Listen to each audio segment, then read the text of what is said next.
Assalamualaikum warahmatullahi wabarakatuh. Om Swastiastu, Namo Buddhaya, salam kebajikan sahabat-sahabat dimanapun juga berada.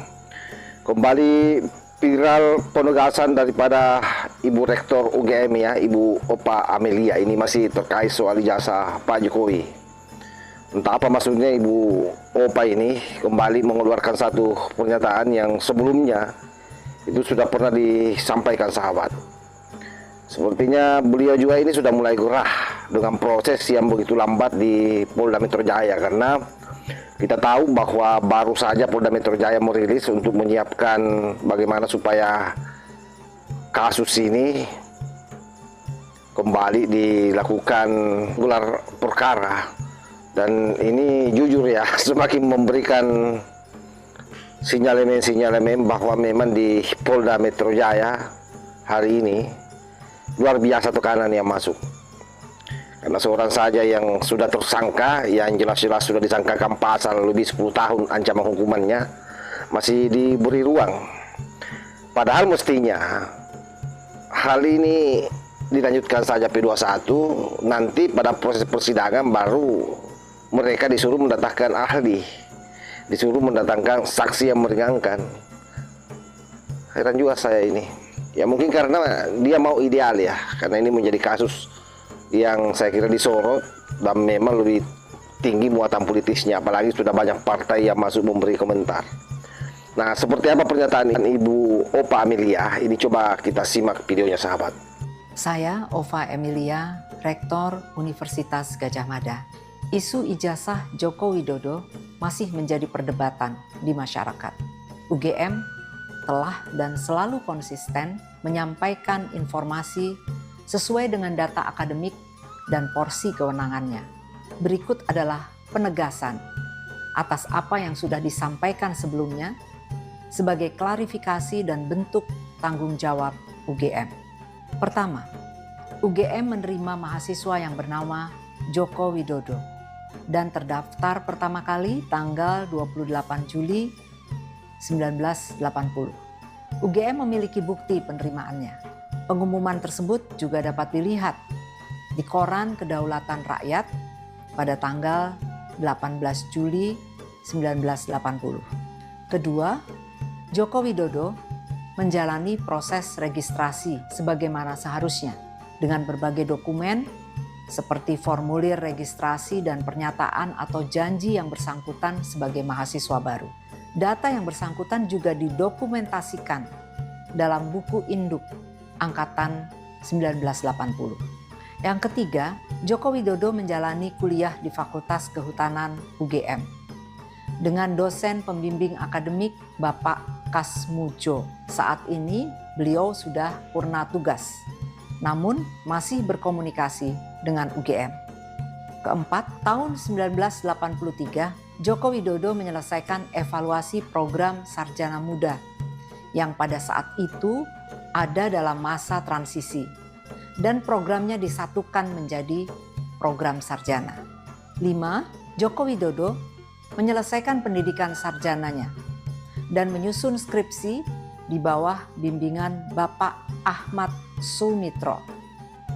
Penulisan nama Sumitro dikenal dalam dua bentuk, yaitu Soemitro menggunakan OE dan Sumitro menggunakan huruf U. Dan kedua ejaan tersebut sah serta digunakan dalam dokumen resmi. 6. Joko Widodo lulus program sarjana pada tanggal 23 Oktober 1985 dengan indeks prestasi di atas 2,5 yang memang merupakan indeks prestasi minimal. 7. Joko Widodo telah menerima ijazah asli sesuai ketentuan. Sejak itu, segala hal yang terkait ijazah tersebut, termasuk keputusan menunjukkan kepada publik atau tidak, merupakan tanggung jawab yang bersangkutan.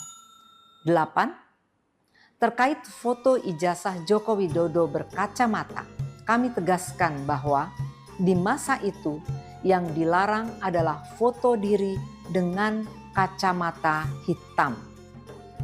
Hal ini sesuai dengan pengumuman yang dikeluarkan oleh pembantu rektor bidang pendidikan dan pengajaran, penelitian, dan pengabdian pada masyarakat tanggal 3 November 1984. UGM juga memiliki arsip ijazah lainnya yang menunjukkan foto diri berkacamata. 9. Pernyataan ini untuk menyampaikan kebenaran sebagai tanggung jawab UGM dan tidak untuk membela satu pihak pun secara tidak proporsional. Sekian. Jadi setidaknya ada dua poin penting yang kita akan diskusikan pada malam hari ini ya. Yang pertama, bahwa Ibu Opa Amelia menegaskan bahwa ijazah itu sudah diserahkan ke Pak Jokowi dan menjadi hak Pak Jokowi apakah ijazah itu dia mau perlihatkan ke orang atau tidak. Nah, kenapa ini menjadi poin yang sangat penting? Karena saat ini diskursus soal bagaimana memperlihatkan ijazah ini terus berjalan, sahabat.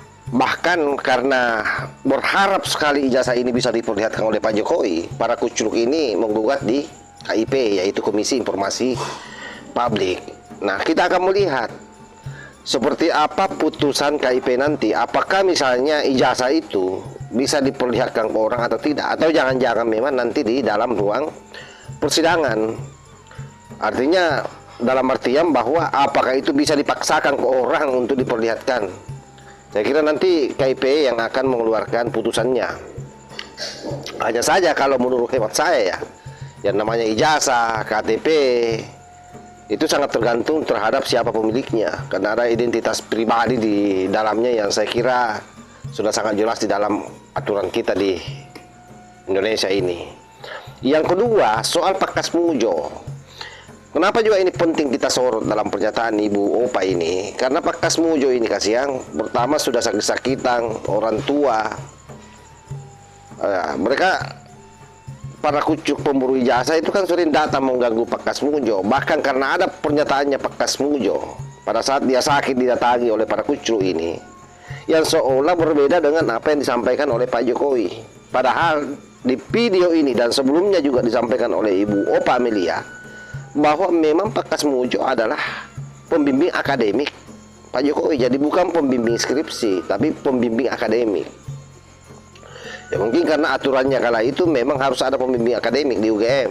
Dan itu Pakas Mujo, sahabat. Ini penting sebab gara-gara pernyataan Pakas Mujo lah yang berbeda dengan pernyataan Pak Jokowi, lalu respons Yanipar ini melapor ke Polda DIY Yogyakarta. Yang dilaporkan itu Ibu Rektor, Pakas Mujo, dan Pak Jokowi. Nah, oleh karena itu apa yang disampaikan oleh Ibu Rektor ini memberikan penegasan sesungguhnya terhadap penyidik, supaya betul-betul penyidik ini tidak berjalan seperti kura-kura, karena semua data sudah jelas.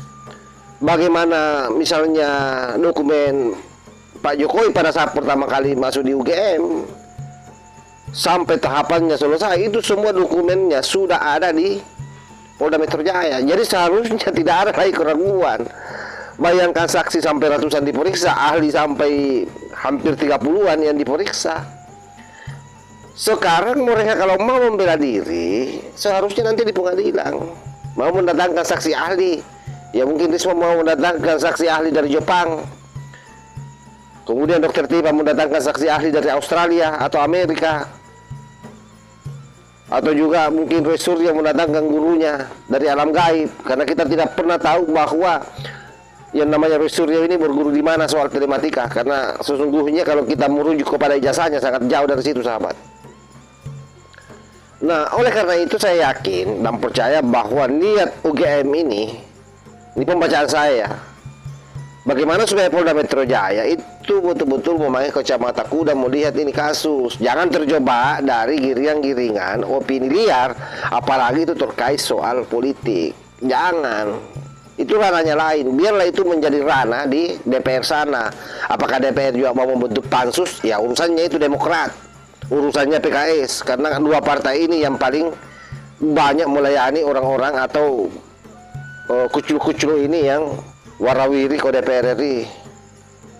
Jadi saya kira seperti itu, sahabat ya. Mudah-mudahan video ini ada manfaatnya, karena sekali lagi ini menjadi penting karena ini Ibu Rektor yang memberi pernyataan, jadi mesti diapresiasi dengan baik sebab sumbernya ijazah ini dari sana.